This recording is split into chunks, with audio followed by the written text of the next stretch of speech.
So momentous that we are all here today, and right now 108 of us, but I'm sure in spirit, all the 107 RCs are thinking about what we've achieved. So let's talk about that and really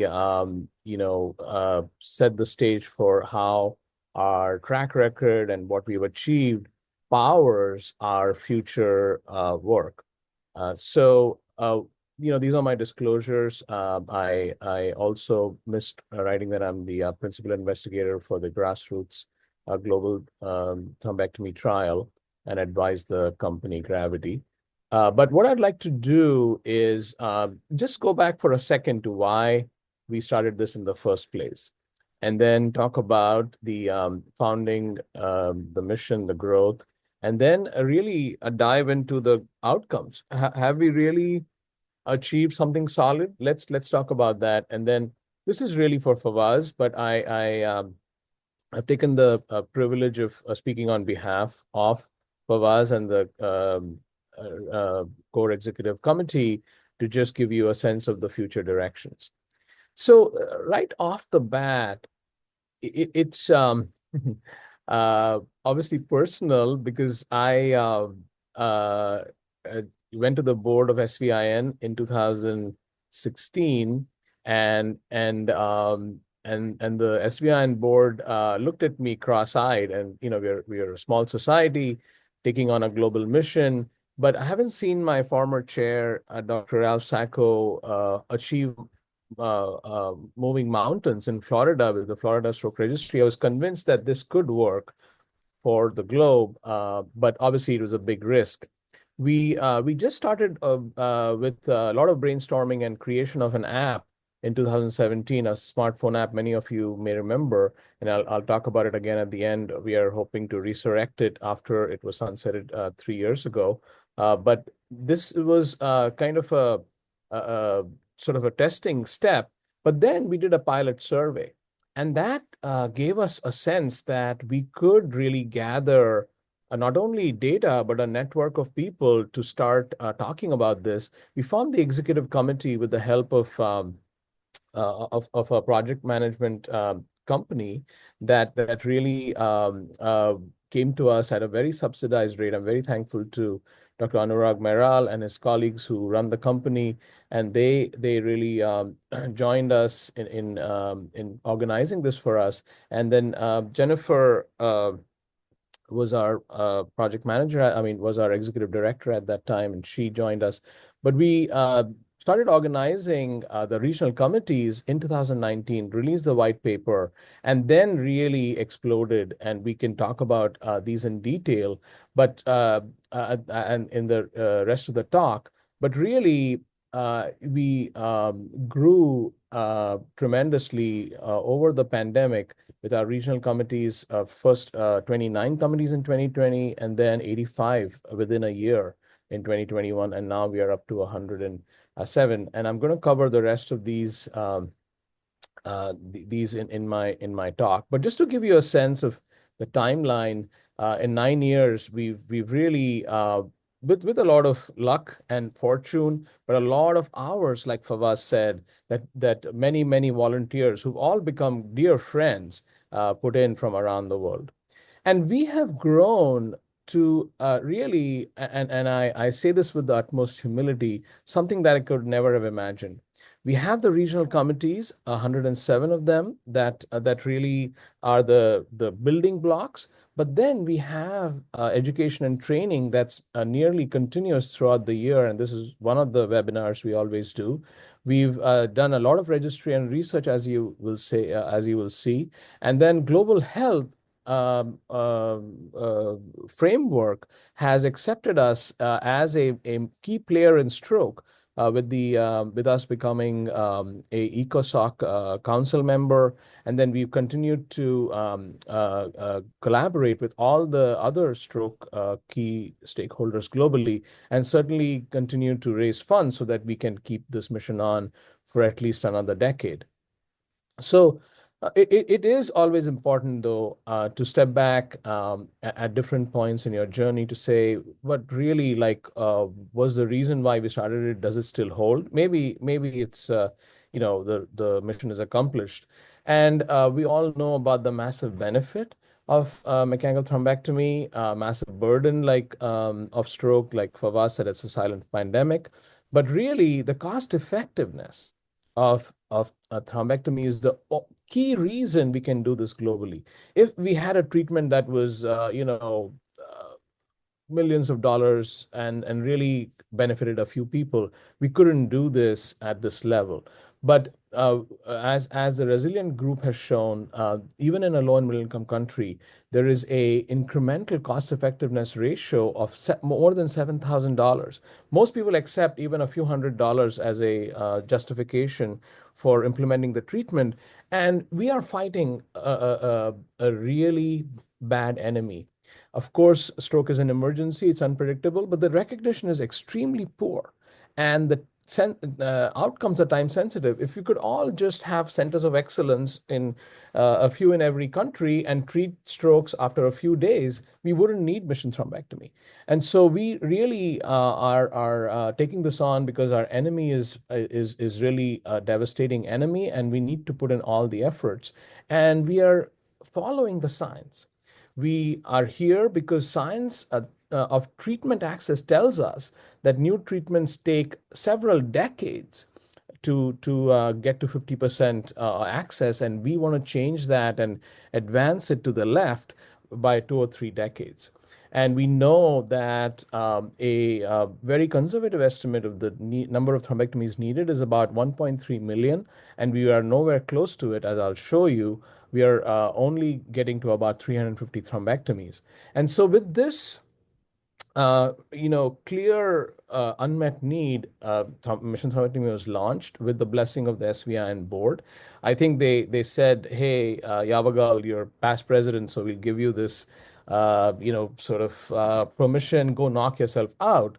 And we only had about $5,000 to start this campaign at that time, but we, were going to do this, and we again, really resorted to a number of people who taught us the science of treatment access. And one of the tools that we found was very appropriate was public health intervention. A public health intervention, I've included this many times, is applicable when there is a large health burden that's distributed unfairly. 80% of all stroke is in low and middle income countries. There is a highly effective treatment. It's cost effective, and there is evidence that upstream strategies can increase access to the effective treatment, and such strategies are not in place. And those are economic, political, and community strategies that can increase access. So we decided on public health interventions of advocacy, public education, and population level innovation, such as the smartphone app, and as you will see, teleobservership. And we use the tools of organizing a global peer network, which is mission thrombectomy. We used implementation science to implement the goals, and then in parallel, this was not our top priority, but in parallel we have conducted research that has really been crucial in advancing access. And then we obviously can't do anything without collaboration, and we're collaborating with many other stakeholders that are aligned with us. So these are the vision and goals, mission and vision, I should say. We are a global coalition, we decided, that aims to accelerate worldwide access to thrombectomy as an umbrella organization to integrate the disparate knowledge of barriers, unify multiple efforts locally and globally, and develop high impact public health interventions. So we formed a network, and we set an initial goal of doubling thrombectomies every 2 years. We formed the committee. Fawaz is the global chair now. I'm very thankful to continue as emeritus, but we have a tremendously powerful core executive committee that is advised by global co-chairs. But really, the regional committees are the reason we exist, the reason we can function.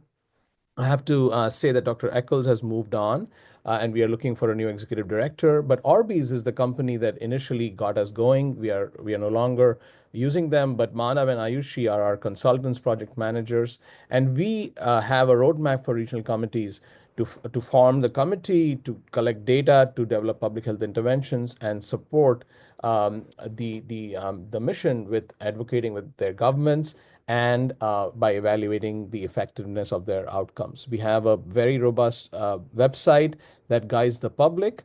And we are now, as I said, in 107 regional committees and now over 90 countries. So there's been a tremendous progress. We have progressed also in the number of thrombectomies, and we are up to 350 thrombectomies in 2024, but still a long ways away.